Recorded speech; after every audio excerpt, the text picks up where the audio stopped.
You could argue that it's been the most important rivalry in college football for the past 25 years. It's Florida State, it's Miami. They're playing in Miami coming up on Saturday. We bring in Cam Underwood of the State of the U on the SB Nation platform to talk it up. Cam, you hear my voice, so a lot of talking out of you today would be great, and that's probably the best case scenario every time we have you on, because Cam's full of knowledge and insight when it comes to Miami football and the entire college football landscape. So Cam, let's set it up here.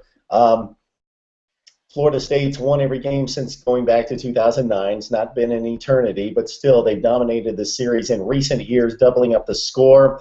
We all got jacked up for the undefeated versus undefeated matchup last year, and Florida State took it away sometime in the second quarter from my remembrance. So it was actually the Miami defense that maybe wasn't there to play last year. That you have a little bit more confidence in the Canes on the defensive side this time around.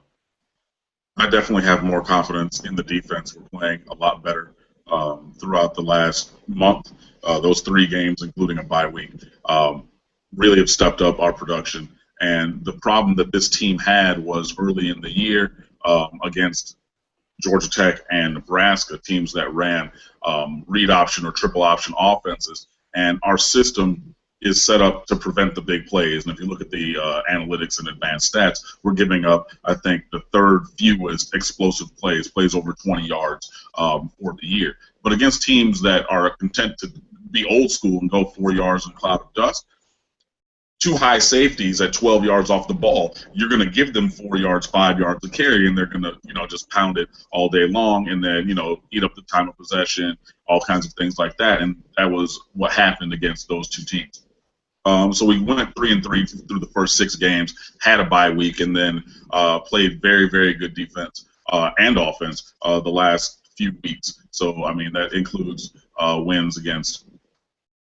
Oh man, my brain just went blank. I was at the game against North Carolina. Before that was Virginia Tech. So those games we played very strongly, and we are better equipped this year than we were last year. Getting back to the original point of the question, last year's 7-0 start was great, good, glorious, and wonderful. I enjoyed it greatly because no one likes to lose, but that was kind of smoke and mirrors.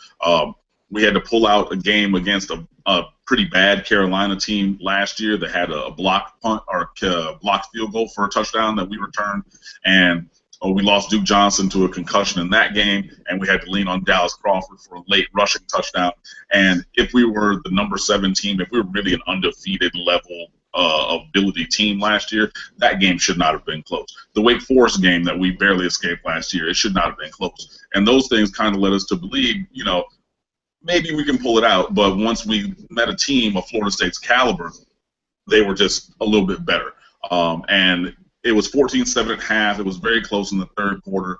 Duke Johnson broke his ankle, and then the floodgates really opened. We were already down by 2 touchdowns at that point, but with the ball, if we scored, it's a 1-possession game, and it's a lot closer than that. But once he left out, then it kind of got away from us, and that's kind of been the history these last few years. Very competitive through 3 quarters, but Florida State has the talent and the depth. In that 4th quarter, they just hit the gas, and we were not able to keep up with that. And it is my hope and goal that this year that could change. Hey, Cam, let's start. Since we started with the defense, let's stay there. A lot of people saw the Louisville game. Some people saw the Nebraska game. Those have been the 2 marquee games, most notably on national TV, along with the Virginia Tech game on a Thursday night. But for people that are first tuning in to Miami, who are the playmakers on defense, and maybe some guys under the radar that you're excited about? Well, defense starts with Denzel Perryman, middle linebacker. He's going to play on Sundays. He's a little short. He's 5'11", ish, 242 pounds.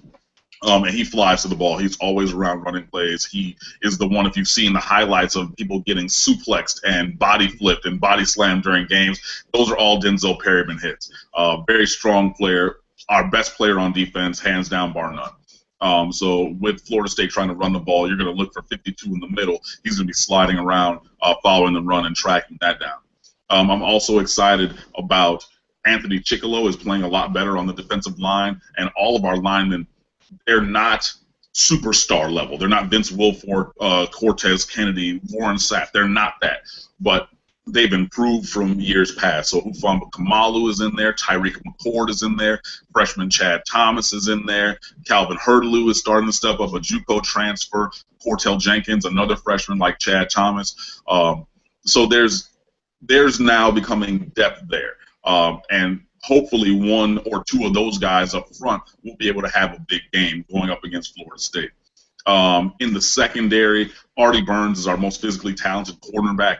He was All-American sprinter in high school, also looking like he's going to continue that trend in college. And he's going to probably be matched up with Rashad Green, who's Florida State's #1 receiver threat. And on top of that, Deion Bush is getting back to being the high school All-American and freshman All-American form that he had previously. Last year, he had a couple of injuries, so he was really slowed by that. But he's starting to look like himself. So those two gentlemen, along with Corn Elder, he's a redshirt freshman cornerback who's playing very strongly right now. So, we have a couple guys on every level who I think can be playing very well. Also, let me not forget Jermaine Grace.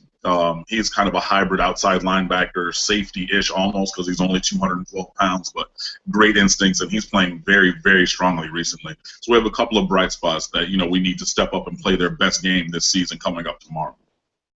Okay, I saw portions of the Nebraska game, but the last time I really got to see Brad Kaaya was against Louisville from gun to gun. He was forced into action. That was kind of a late situation that developed. Talk about his progress from game 1 to today. Brad Kaaya has grown leaps and bounds throughout the course of this season. Like you said, most people saw the Louisville game. Maybe they saw the Nebraska game. And for us, for the evaluation part of it, if we're lucky, they saw the Virginia Tech game. But that was mainly a running game because Duke Johnson and Gus Edwards both went over 115 yards in that game. So you didn't see a lot of Brad Kaaya in that if you watched it. But what you did see were some amazing throws, even under pressure. And he's just a cool character. He is not really super rattled. He makes good reads. At the end of the losses that we've had against Georgia Tech and Louisville and Nebraska, he threw interceptions on the last drive. And I might have talked about this previously. And, I mean, those are not good for the statistics, but those are not killers. Those are not, crossing routes on the 20-yard line that's a pick six, just trying to get a score at the end of the game to be something positive and forcing a ball where you would not otherwise do it and getting those intercepted. And he's been very good. He's not turned the ball over a lot this year. No fumbles. Really great as an operator at the line. I've been to a couple games in person. Yeah, I know. I actually go to the games. So I've seen him at the line making the checks, seeing the guys creep up early and then changing the blitz pickup package. Because you do that kind of dummy count where we get up quickly, and then you see what they're going to do, back off, look to the sideline, and then alter things. And sometimes he doesn't even look to the sideline because he knows the 3 plays that come in with him in the package. He knows where his adjustments are going to be, and he's really just doing the job of being quarterback very well, in addition to being a tall kid with a strong arm, making good reads and good throws. And he's just – I don't even think of him as a freshman anymore, and I know it sounds cliche, but he's just the quarterback. And he hasn't really made those super freshman mistakes that you expect, not looking at or not seeing the underneath linebacker, not seeing the safety over the top. He sees all those things. So he's become a very good player, and I'm really excited for the future to see what further development he can have. Kim, of course, anybody that's got a pulse on college football from a national perspective knows about Duke Johnson. We've talked several times about Al Golden's recruiting. You've been excited about what's coming into the program, upgrading what was there previously, especially when it comes to dynamic players on offense. Give us a feel for what we're going to see on Saturday. I'm sorry, about the offense or about the recruiting? In terms of the offensive players that may make some big plays in this game on the outside? Okay, got you. Well, yeah, Duke Johnson, obviously, as he goes, we go. He had 93 yards before he broke his ankle last year. He is 252 yards away from setting the University of Miami all-time rushing yardage record. He's already the all-time all-purpose yardage record holder. So inside or outside, it starts with him. So number 8, that's the guy you're going to want to watch. As so far as receivers, Clive Walford, the tight end, number 46, he's having a very good year, and we're doing some different kind of things to get him the ball. And obviously, a 6'5", 250-pound tight end is a quarterback's best friend, and Brad Kaaya is making that very true. So Walford against the linebackers, he can have some success. Phillip Dorsett from St. Thomas Aquinas High School, he's a senior, track speedster. He's won the 60-meter indoor and outdoor ACC championship a couple of times. Ran like a 4.2 40 in the spring practice and training session. He leads America with a 31.2 yards per catch average, I want to say. So he's explosive. I mean, you get him the ball and it's a third of the field, basically. And he could even have more yardage if a couple of pass interferences weren't taken against him, and a couple of pass interferences were not even called against him this year. So he's somebody who you obviously have to account for if you're Florida State, because if he's even, he's leaving. Like, you're not going to catch him. And I know Florida State is fast. I know they're fast. I know they have elite athletes. He's the fastest guy on the field tomorrow. Other than maybe Kermit Whitfield for Florida State, but he plays special teams and offense, so you're not going to really track down Dorsett that way. Guys that I'm really looking forward to maybe seeing something from, Stacy Coley, wide receiver for us, was a freshman All-American. He had that highlight run against Pittsburgh in the season finale last year. Only player who had a rushing, receiving, punt return, and kick return touchdown last year. And this year he's been absent. I don't know if it's a case of the body snatchers or just the worst, sophomore slump that we've seen in recent memory. He's not done anything, and I need to see something from him. If not him, Herb Waters, another receiver. He's very good. He operates in small areas very quickly and well, so maybe he can get involved. Malcolm Lewis, returning from his ankle injury a couple of years ago and a groin injury that hampered him last year, he can maybe step up. So those are the 3 or 4 receivers that maybe can help out, and everybody's going to have to do their part because Brad Kaaya is not going to be able to hold the ball against Florida State's defense. So all those guys, and maybe even the freshman Braxton Berrios, another tight end, Standish Dobard, everybody who hits the field at a skill position, we need something from them. Love the personnel breakdown, Cam. Appreciate it. So if we DVR the games this season, we can pick you out of the crowd. That's what I'm understanding. I'm actually in the end zone for those games, so I'm not sure, but I was there. Okay, so we've seen the shots on social media. I see them all the time taken of whatever they call the stadium these days, sunlight, whatever they call it. Yeah. So anyway, you're 13-1 in your last 14 games at home. There seems to be no home field advantage, but the numbers tell us otherwise. Well, the numbers and the anecdotal evidence. We beat Duke at home this year, and David Cutcliffe, after the game, said that their snap issues their center was having was because of the crowd noise from the crowd. And it was all on Twitter, and he said, they were small in number but loud in volume, and that messed up our cadence. Now, obviously, he went back later, 2 weeks later, and he said, well, no, there was no crowd issue or anything, but you've already said that. The players have said that. Other fans from other teams say, yeah, there might not be 80, 100,000 people at every game, but those who are there are in full throat and very loud. So, the support is there, but in volume. But yes, obviously the numbers are not gigantic all of the time. And this is emblematic of, first of all, the city of Miami as a front-running town, and 2, the University of Miami football team being, for these last couple of years, largely average. No 10-win seasons. We haven't beaten Florida State. We beat Florida. That game was packed and loud. But, things of that nature. So, yeah, there's reasons. But at the end of the day, people are going to get their shots off. They're going to say, yeah, the stadium is mainly empty.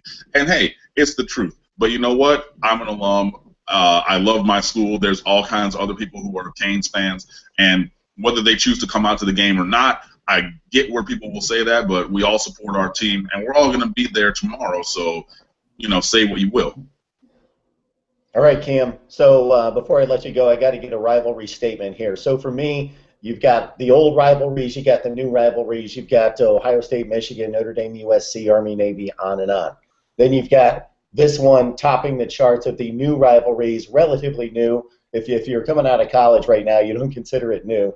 But in the last 25 or 30 years, if somebody's going to ask me what separates this rivalry, I'm going to talk about the sheer talent that's on the field, even in down years, the sheer speed and athleticism on the field, but in up years for these two programs, it's off the charts. So maybe in addition to that, what makes this rivalry special? Because I'm not inside the rivalry. Is there bad blood? What's the feel for this rivalry?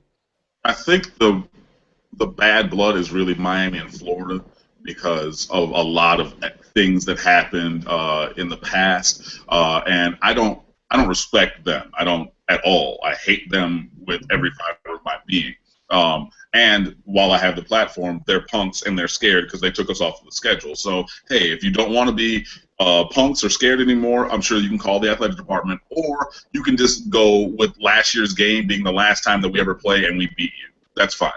Anyway, coming back to Florida State, the rivalry is very strong because you have many divided households, especially in South Florida. People who have gone to Florida State and also Miami, or they, married across those kind of lines. And it's very close in proximity. So, I mean, inside your own house, if you went to high school down here, some of your friends may have gone to Florida State, some may have gone to Miami. Look on the teams. You have Dalvin Cook, a freshman running back for Florida State, and you have Joseph Yearby, a freshman running back for the University of Miami. Last year, both of those young gentlemen went to Miami Central High School. So there's a familiarity there, and I think that is what kind of keeps it going. It's not like Notre Dame USC is a traditional thing, but they're not as closely linked. It's like, okay, this team is over here and we play, and I know I'm supposed to kind of have this connection, but you may or may not feel that. When they get on the field, when you have a Chad Thomas and a Matthew Thomas, even though they both play defense, one Chad for Miami, the other Matthew for Florida State, and they're not related, even though their last names are the same. You can say, hey, we played together at Florida or at Booker T. Washington in Miami. We played at Miami Central. If you're talking about Yearby and Cook, we played against each other in the playoffs in high school. We went to, Miramar and St. Thomas, or St. Thomas and Lakeland, or whoever it is. So that close connection is really what's made it go. And you see them every single year. Everybody's always there. It's always on television. And all these guys end up in the league. I mean, Chantrell Henderson for Buffalo, he was, he was a number one recruit coming out. Star-crossed career here in Miami. He's playing on Sundays. Alan Hearns is playing on Sundays. Even E.J. Manuel, who, was a decent college quarterback and is a bad professional quarterback, he's still there, so I know that they're going to talk about it. And every single week that you watch the NFL, whether it's Antonio Cromartie, whether it's Sam Shields, whether it's Andre Johnson, Jimmy Graham, whoever from both sides of the rivalry, you see that, and they always represent that institution. So it's not even just that it was college greatness, it's greatness that continues. And you always know, oh, I'm from the U, I'm from Florida State, and you see that, and it continues going, and that, I think, is what makes this rivalry great. All right. Cam Underwood, find him on Twitter on Underwood Sports, also SB Nation, the State of the U. He brings it every time. I'm going to shut up so the camera activates. Say something, Cam. Shout out to my shirt. I got it from one of my friends down here. We're not a nation, we're a family. It's all about the Canes fam. That's very cool. So, yeah, Cam brings it every time for us. So the insight into the personnel, I love it because I'm a geek that wants to know who's on the field and what their stats are and how good they are and what the potential is. But for everybody else, you bring the passion, and I know people love that as well. So it's good stuff, Cam. Thanks so much. Thanks. See you guys tomorrow. Look for me in the crowd.